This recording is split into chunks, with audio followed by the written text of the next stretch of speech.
హనుమంతుల వారి విషయానికొస్తే చాలా ఎక్కువగా ప్రాధాన్యత ఇస్తూ ఉంటారు హనుమంతుల వారికి ప్రతి విషయంలో కూడా. అసలు మామూలుగా రామాయణం విషయం చూసుకుంటే గనక మనకు ముందు నుంచి హనుమంతుల వారు రామాయణంలో ఉన్నట్టుగా మనకు చెప్పబడలేదు.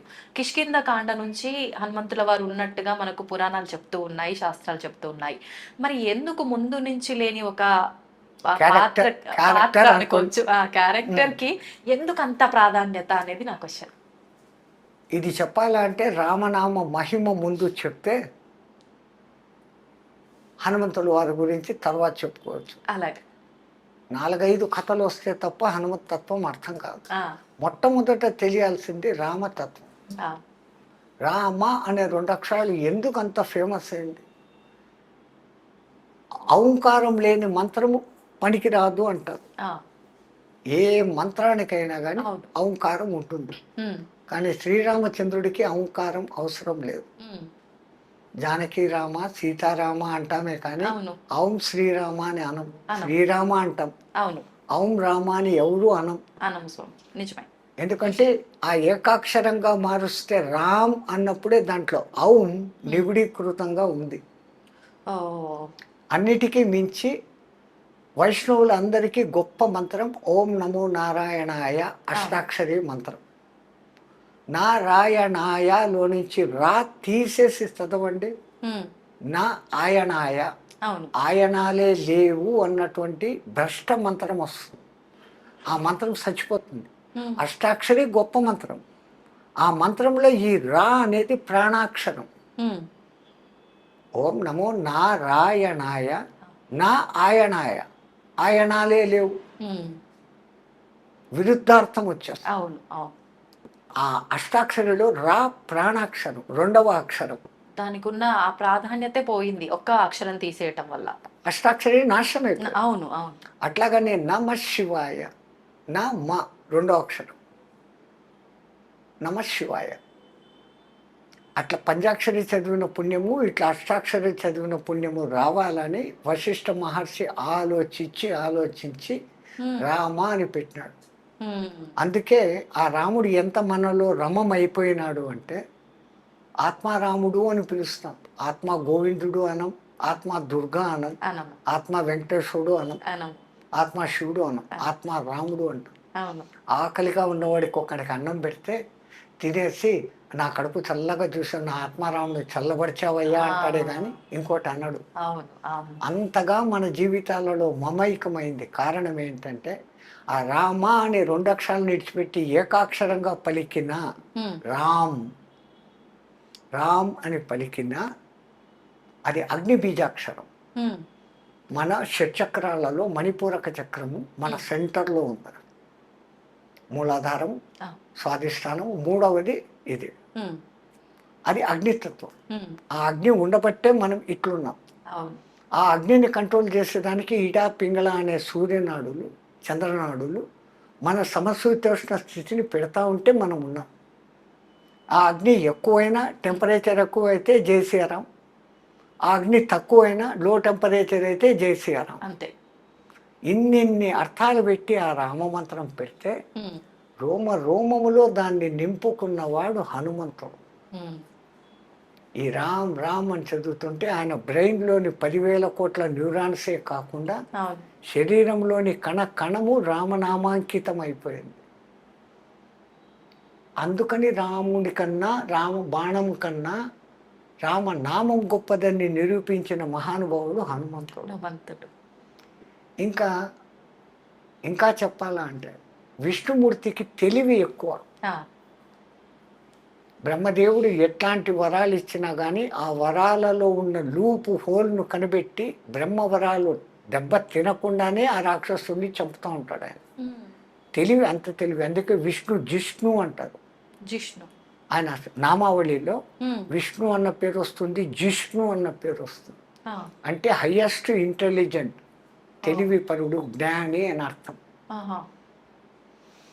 అటువంటి ఆయనకు మరి రాక్షస సంహారం చేసేటప్పుడు హ్మ్. శివశక్తి అవసరమైంది. హ్మ్. శివుడికి జ్ఞానం లేదు అనలేం, ఆ! కానీ బలము అత్యంత గొప్ప బలం. హ్మ్. ఎక్కడ అతి శక్తివంతమైన రావణాసురుని లాంటి వాడిని చంపాలా అంటే ఉమ్, శివశక్తి తోడ్పడాలి. అంజనాదేవి హనుమంతుని తల్లి తపస్సు చేసింది శివుని గురించి. ఉమ్, శివుడు ప్రత్యక్షమయ్యాడు. అమ్మ నీకేం వరం కావాలో కోరుకోను, నీ అంశతో నాకు కొడుకు కావాలా, నీ తేజస్సుతో నాకు కొడుకు కావాలా అని. అంటే ఆయన అన్నాడు, నా తేజస్సును పార్వతీదేవే భరించలేక గంగానదిలో వదిలిపెట్టేస్తే ఉమ్, కొన్ని ఏండ్లు ప్రవాహంలో పోయి శరవణాలకు తగిలి 6 ముక్కలై చల్లబడితే ఆ, శరవణభవుడు అనే సుబ్రహ్మణ్యుడుగా వచ్చాడు. నా తేజస్సును పార్వతే భరించలేదు, మానవకాంత, అందున నువ్వు వానరకాంత, నువ్వు నా శక్తి ఎక్కడ భరిస్తావు, నేను ఇవ్వను ఈ వరం అంటాడు. ఇస్తే ఈ వరం, లేకుంటే పోను. ఆయన పైకి వెళ్ళిపోతాడు. ఉమ్, అక్కడ ఆలోచిస్తాడు, జగత్ సర్వం దైవాధీనం, తద్దైవం మంత్రాధీనం, తద్మంత్రం సాధకాధీనం, ఉమ్, తస్మిన్ కారణేవ సాధక సర్వోత్కృష్ట. దేవుడి కన్నా సాధకుడు గొప్పోడు, రమ్మంటే వాడు రావాలి. ఉమ్, మంత్రానికి కట్టుబడి జగత్తంతా ఆయన కంట్రోల్లో ఉంటే, అవును, ఆయన ఎవరి కంట్రోల్లో ఉన్నాడంటే మంత్రం కంట్రోల్లో ఉంటాడు. ఆ మంత్రం ఎవరి కంట్రోల్లో ఉందంటే సాధన చేసేవాడి కంట్రోల్లో ఉంది. ఇప్పుడు ఎవడు గొప్ప? తో ఆయన అక్కడ పోయి ఆలోచించి, మరి నేను వరం ఇచ్చి తీరాల, అవును, నా శక్తిని ఆమెకి ఇస్తా, భరిస్తుందో చస్తుందో నాకు వదిలేస్తాడు. సంబంధం లేదు ఆ, అని ఆ, అగ్నిదేవుణ్ణి రమ్మంటాడు. ఆయన వచ్చి, ఇప్పుడు నేను నాకు కొంచెం తేజస్సును నీ చేతికి ఇస్తాను, ఉమ్, తీసుకెళ్ళి అంజనాదేవికి ఇచ్చేయి అంటాడు. తీసుకుంటాడు ఆయన. కైలాసం దాటేంత వరకు అగ్నిదేవుడికి ఏం కాలే. ఆ, కైలాసం దాటి కాలు బయట పెట్టగానే ఆ, అగ్నిదేవుడే మండిపోను మొదలు పెట్టాడు ఆ శివ తేజస్సు.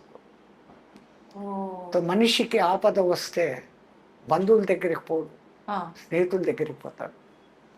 బంధువుల దగ్గరికి పోతే ఆ బంధువులు ఏమంటారు, ఇంకా అప్పుడు చులకనగా అంతా మాట్లాడు. ఎగిరావు, ఇప్పుడు పోగొట్టుకొని మా దగ్గరికి వచ్చావా, కష్టం వస్తే మేమా అని ఎగతాళి చేస్తాడు. వాస్తవం. అదే స్నేహితుడైతే సాయమన్నా చేస్తాడు, స్వాంతన మాటలన్నా చెప్తాడు, కానీ గేలి చేయడు. ఉమ్, తో అగ్నిదేవునికి స్నేహితుడు గాలి. ఉమ్, వాయువు. ఎక్కడ వాళ్ళిద్దరు జంట పదం. ఆ, మంటలు ఎక్కడైనా మండినాయంటే గాలి వస్తే మంటలు ఇంకా ప్రేరేపిస్తాయి. అవును, అవును, ఆక్సిజన్, మంట మండాలా అంటే హైడ్రోజన్, దానికి పక్కన ఆక్సిజన్ ఉండాలి. ఉండాలి. హైడ్రోజన్ అగ్నిదేవుడైతే ఉమ్, పక్కన ఉండేవాడు వాయుదేవుడు వీడు. ఉమ్, తో ఆయన తలుచుకుంటాడు, ఏం నీ సమస్య అంటాడు. ఆ శివుడు నాకు ఈ డ్యూటీ పెట్టాడు, ఉమ్, నేను ఆంజనా దగ్గరికి పోయేంత లోపల నేను భస్మం అయిపోతాను, నన్ను కాపాడు అంటాడు. ఉమ్, ఆ తేజస్సు నా చేతికి అని హిమవత్ పర్వత సానువులలో బర్రు బర్రు బర్రు అని తిరుగుతాడు. ఉమ్, ఆ హిమాలయాల శీతలానికి ఆ శివతత్వ తేజస్సు శక్తి ఉష్ణత తగ్గుతుంది. ఆహా, ఆ తగ్గినప్పుడు అంజనాదేవి ఎప్పుడు ఇస్తావు శివ అని కూర్చొని ఉంది. ఆ, వాయుదేవుడు తెచ్చి ఇదమ్మా అని వేసాడు. ఇందుకని మనం వాయుపుత్రుడు అంటున్నాం. వెనకల కారణము ఆమె కోరిక శివుడు. శివుడు ఆ విధంగా హనుమంతుడుగా ఎందుకు పుట్టాల్సి వచ్చిందంటే దానికి ఇంకో కథ ఉంది. ఉమ్, రామాయణంలో ఈ కథలు రావు. అవును, అవును, అన్ని పురాణాలు చదివితే తప్ప రామాయణం అర్థం కాదు. అందుకే వ్యాసుల వారికి రామాయణం ఎంత ఇష్టము అంటే, రామాయణం వినా పురాణం పూర్ణం కాదు అని రాసేశాడు. ప్రతి పురాణంలోనూ రామాయణ కథ ఉంటుంది. ఉమ్, పురాణానికి కొన్ని లక్షణాలు ఉంటాయి, మన్వంతరము అది ఇది అనేసి ఆ, 6 లక్షణాలు ఉంటే దాని పురాణం. ఉమ్, 7వ ముఖ్య లక్షణం ఏంటంటే రామాయణ కథ లేకుండా పురాణం పూర్తి కాదు అని. ఆ, నవం ఎప్పుడు కొత్తగా ఉండేది అని పురాణాలకు పేరు. ఉమ్, మొదట 18, దానికి ఉప పురాణాలు 18, ఔపప పురాణాలు 18, 54 పురాణాలు ఉన్నాయి. ఆ, ఏ పురాణం అన్నా చదవండి, దాంట్లో రామకథ ఉంటుంది. ఉమ్, ఈ చిన్న చిన్న కథలు అక్కడ వస్తాయి. ఈ అంతా సమగ్రంగా చదివితే తప్ప రామాయణం అర్థం కాదు. అర్థం కాదు. ఒకానొక సమయంలో ఒక రాక్షసుడు, శుంభాసురుడు అనేవాడు ఎవరో, ఉమ్, ఆడు కూడా తపస్సు చేసి చిరంజీవత్వం పొందాల, కానీ ఈ బ్రహ్మ చిరంజీవత్వం ఈడు. ఆ, ఎంత టెక్నికల్గా వరాలు అడిగినా కానీ ఆ జిష్ణు చంపేస్తాడు. ఉమ్, విష్ణుకు కూడా దొరకని లాజిక్ని మనం ఏదన్నా పట్టుకొని చిరంజీవత్వం సాధించాలా అని ఆలోచించి ఆలోచించి మనసులో ఒక థాట్ వస్తుంది. ఆ థాట్ పెట్టుకొని తపస్సు చేస్తాడు. ఆ, బ్రహ్మదేవుడు ప్రత్యక్షమవుతాడు. ఒక వారం తర్వాత రా, వారం అడుగుతాను అంటాడు. ఉమ్, ఈ వారం రోజులు మళ్ళీ ఆలోచిస్తాడు. ఎటువంటి వరం అడిగితే విష్ణుమూర్తి కూడా నన్ను చంపలేడు. ఆ, వారం రోజులు బాగా ఆలోచిస్తాడు. బ్రహ్మ వచ్చేస్తాడు. ఈ వారం అయిపోయింది, ఏం వారం కాదు. ఏం లేదు, నా చేతిలో కత్తి ఉంది, ఆ, ఆ కత్తితో నాకే గాయమైతే, నా కత్తితో నాకే గాయమైతే నేను చావాలి, లేకపోతే నేను చావకూడదు. బ్రహ్మ ఓరి పిచ్చోడా, ఇది ఎక్కడ వరం రా, ఉమ్, ఇన్నాళ్ళు తపస్సు చేసి వారం టైం అడిగి అవును. ఇంత పిచ్చి ప్రశ్న ఏ పిచ్చిదో మంచిదో నాకు ఈ వరం ఇయ్యను ఆయన ఏమనుకోకుండా తదాస్తు అని వెళ్ళిపోయాడు. ఆ, బ్రహ్మ అటు పోంగానే వీడు ఇంకా నా జీవితంలో నేను కత్తిని ముట్టనుగాక అని ధారగా వదిలినాడు.